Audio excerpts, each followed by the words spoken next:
We're here with Walter Trifari from Fordham Brewery in Dover, Delaware, along with curator Pete Lesher, President Langley Shook, and Communications Manager Marie Thomas, about to try the Rosie Parks Oyster Stout. Can you tell us, Walter, what makes it an oyster stout? Well, it makes it an oyster stout. Obviously, we took some live oysters and some shells and introduced it into the boiling process. And traditionally, oyster stouts were generally made with oysters, and then there were some oyster stouts that were just made to pair well with oysters. We had made this beer a number of years ago and resurrected the recipe. The recipe back in the day did not have any oysters introduced. And teaming up with you guys, we wanted to really authenticate the style and use some ingredients out of the Chesapeake. So we sourced out some real oysters for this batch, used the same exact malt bill, hops, and brewing regimen. And for 45 minutes in the boil, we took some oysters and the shells and we put them right into the boiling wort.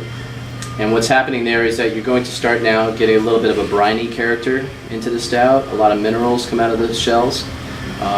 Kind of just has a hidden kind of cool flavor in the stout, and paired with oysters is going to be phenomenal, actually. So that's what we were hoping for. We got a black, medium-bodied, roasty stout with a slight little briny character. And it looks like the bottle's a little larger. Can you tell us about that? It's a 22-ounce bottle, or they call them bombers. And what we're going to do with this beer, we're going to try a sample in a minute here, and the sample we're going to try is relatively flat, no CO2. So we're doing that purposely because when we do introduce it into the bottle, we're going to have it naturally conditioned in the bottle. It's going to have some yeast and sugar where it will carbonate naturally. Kind of goes along with the whole having the natural oysters in there, and that's going to help this beer kind of survive quite a while in the bottle as well. So you can lay this bottle down for a couple months and try one every couple months to see how it actually ages. But a 22-ounce bottle is great because you can share it with people, and it's a kind of a party favorite to some degree. Excellent. Well, let's serve it up and see what it tastes like. Let's give it a shot. Don't be scared of the color.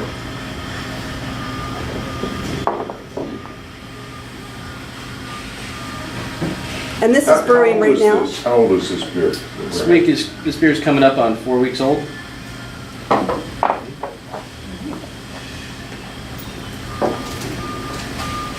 So you can see the black opaque color. It's going to have a really beautiful head when it is finally carbonated. What you want to do is just run this by your nose, give a nice little sniff. Put your nose down there, 3 short sniffs. Take a sip. It's going to taste a little bit watery because there is lack of CO2. I like it. I like it a lot.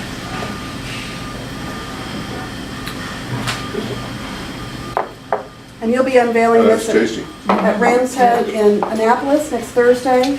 Yep, they're going to have a release party, specialty glasses with your logo on those, just like that. So get out to Ram's Head and try your first taste. And even more importantly, come to OysterFest at the Maritime Museum on November 3rd, where we'll be serving this at our Rosie bar. Most definitely. And proceeds from all the sales portion benefit the Maritime Museum, correct? Excellent. Yeah. That's wonderful. So we're excited to be part of this, and thanks for the opportunity. Excellent.